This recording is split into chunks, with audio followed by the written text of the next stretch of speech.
All right, well, good morning. And yes, I'm sorry.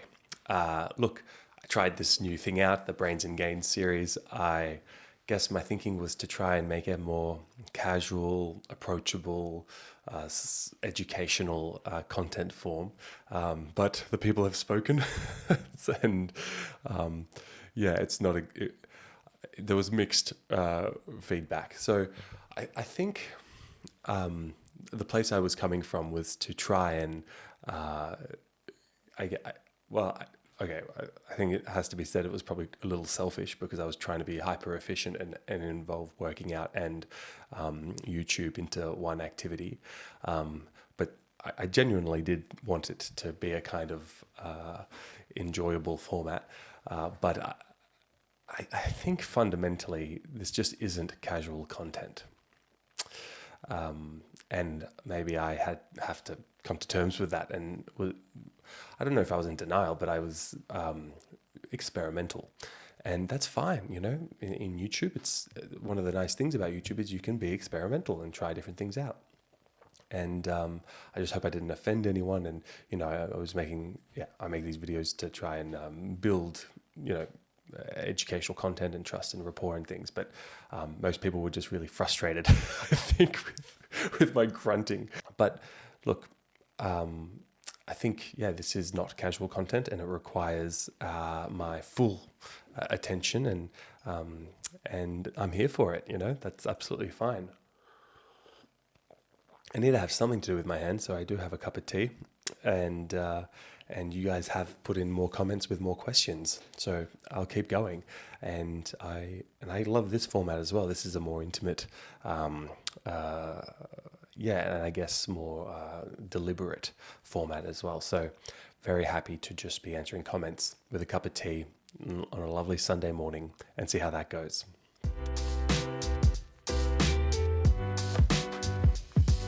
The first comment I wanted to address, it's not really answering it.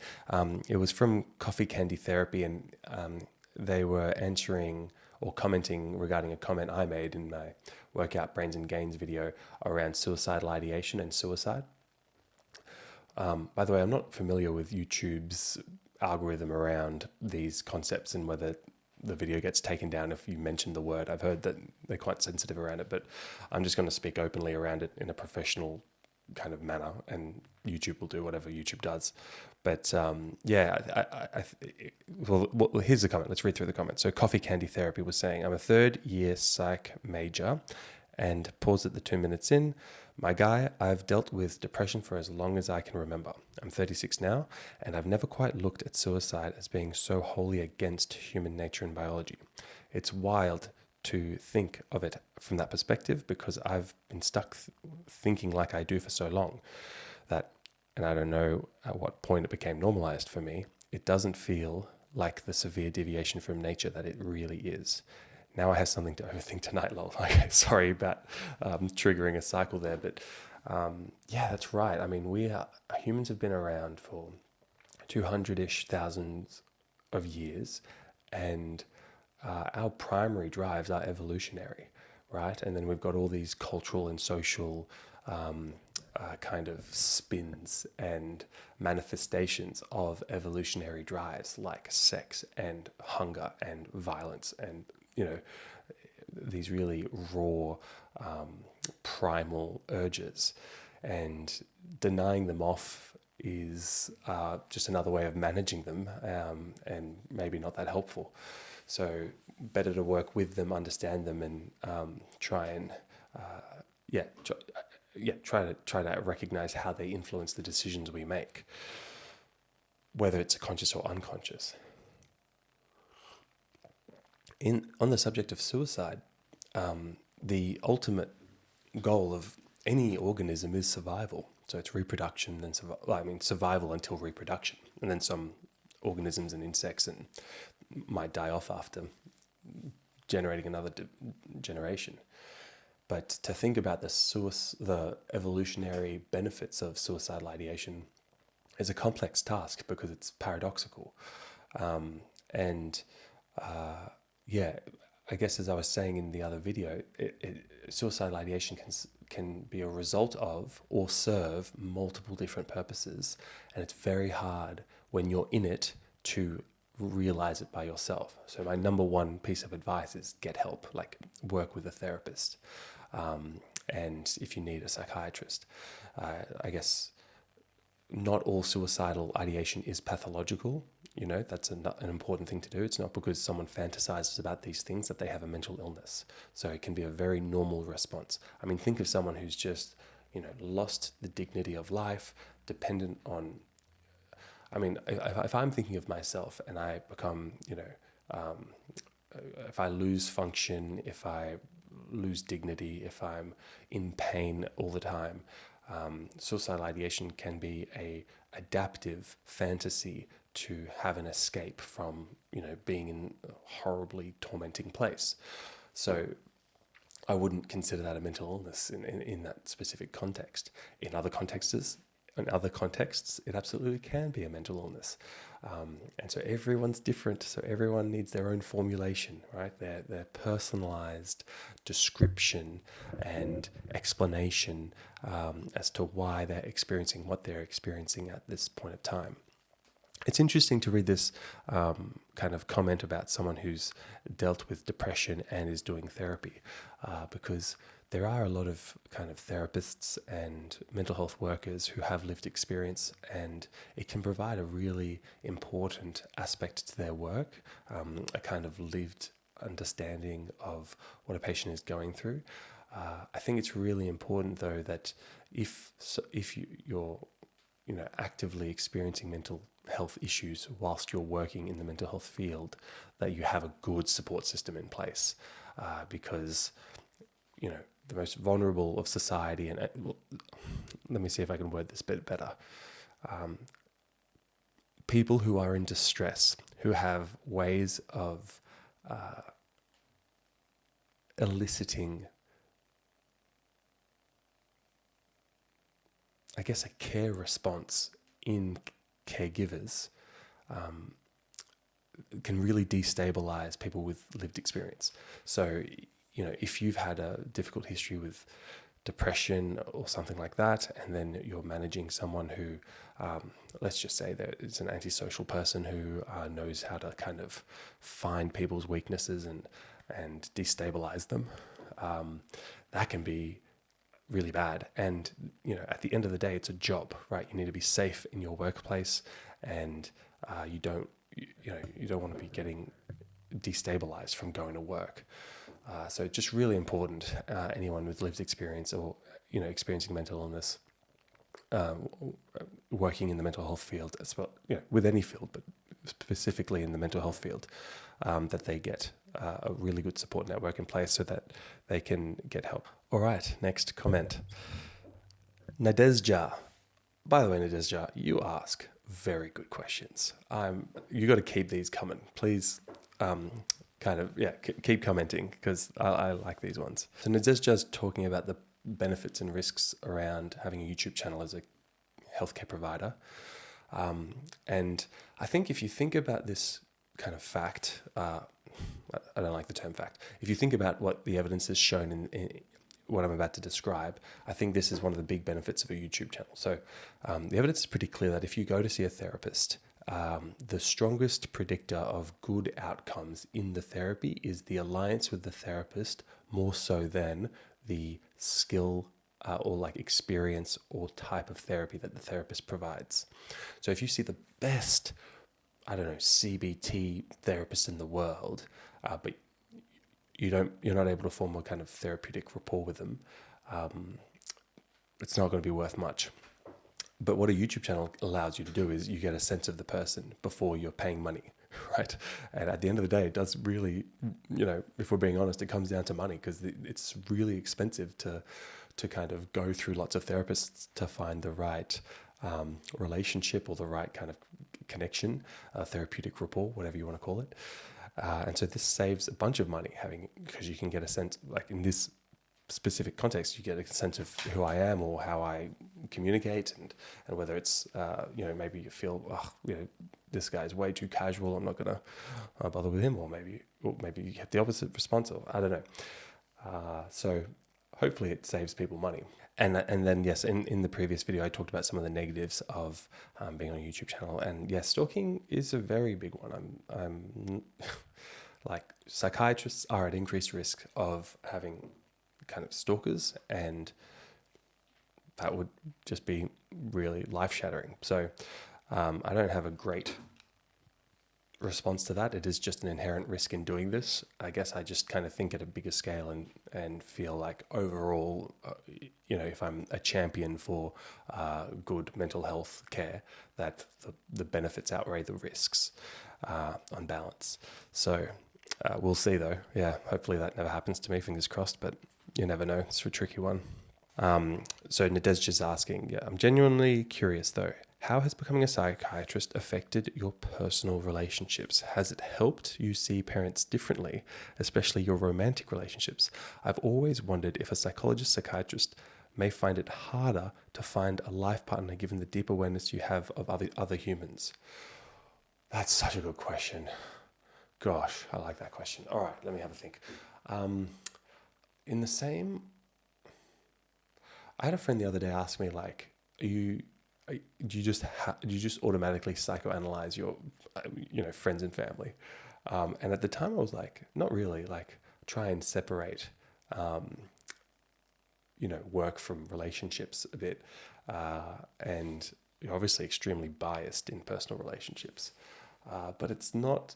I think I thought about it a bit more since. I think you do just kind of automatically, because it's psychiatry isn't just it's the vocation more than a job. Like, it changes the way you think about people. Your layers of explaining behavior and unconscious drivers, and it does influence how you think about your friends and family. I think the biggest trap you can fall into is intellectualization, in a way that distances you. So, because I understand defense mechanisms, if I got into a conflict with a close family or friend, then I would intellectualize what's happening, not be vulnerable, and that would add distance in the relationship. And it's kind of like knowing the tools to use them in a kind of narcissistically protecting way that causes distance and problems in the relationship. So I think it does influence how I think about friends and family. It hasn't caused any dramas in my life because I try to be very open, vulnerable, and close with my friends and family. So I haven't used it in a destructive way. And I think it's really important that your friends don't feel like they're getting psychoanalyzed when they're talking to you. It'd be interesting to ask any of my mates if they've felt like they can't be as open or something. Sometimes I find myself using language that just doesn't feel that like close. Like, I don't know. This is an interesting question. I'll have to think more about it. I think on the whole, though, it's probably helped me have closer relationships because, one of the skills you have working in this field is you develop a skill set and tolerance of discussing really difficult material, and that tends to make people feel like they can be more open and vulnerable with you. And if that manifests in a friendship, then that builds the strength and intimacy of that relationship. Yeah, I guess if I have a friend with a mental illness, and I've got plenty, it's no shortfall of mental illness at the moment,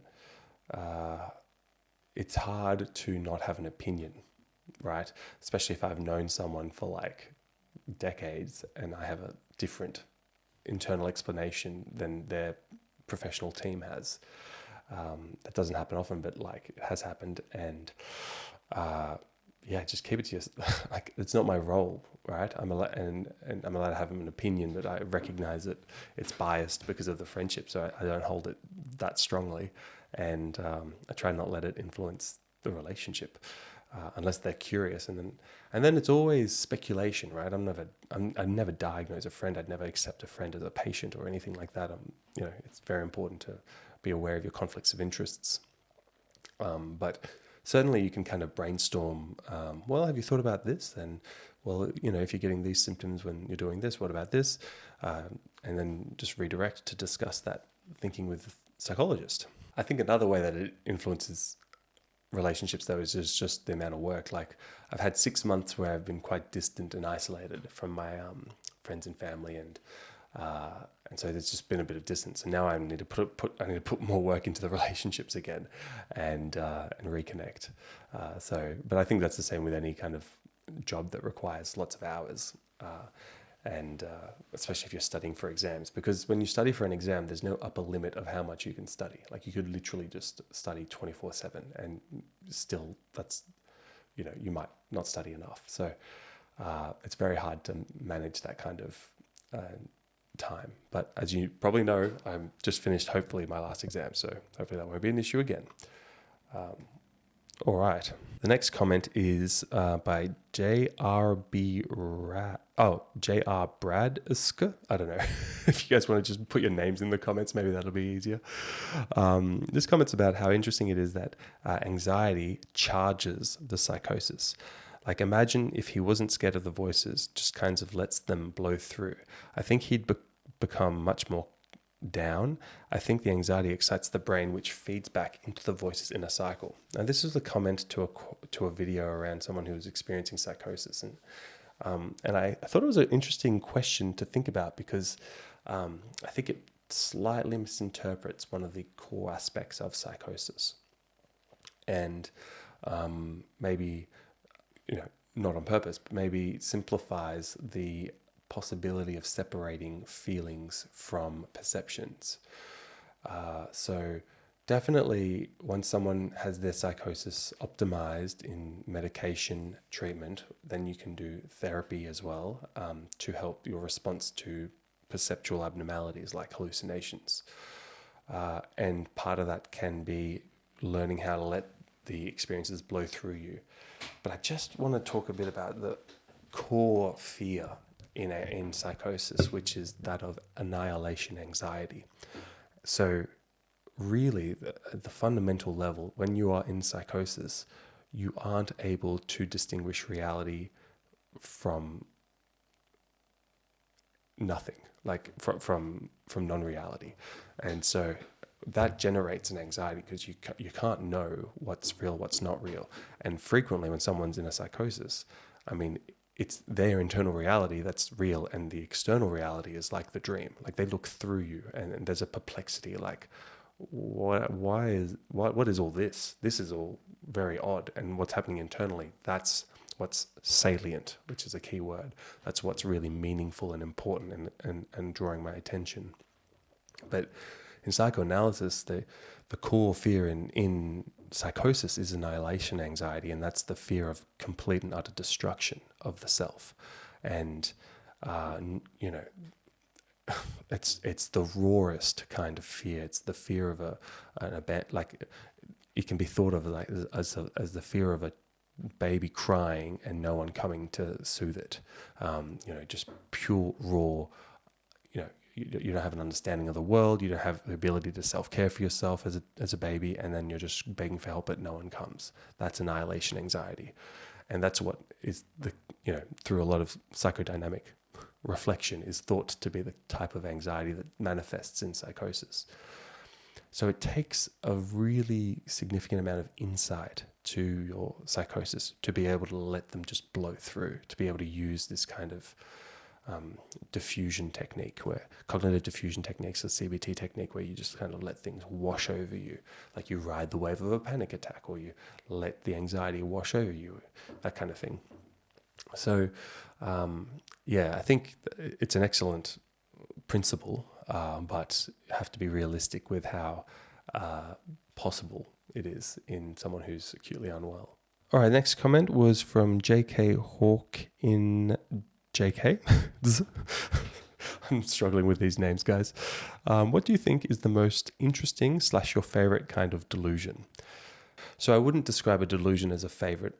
Like, I don't think about it in that terms. That wouldn't be very sensitive to the amount of suffering that's associated with delusions and the amount of like functional impact.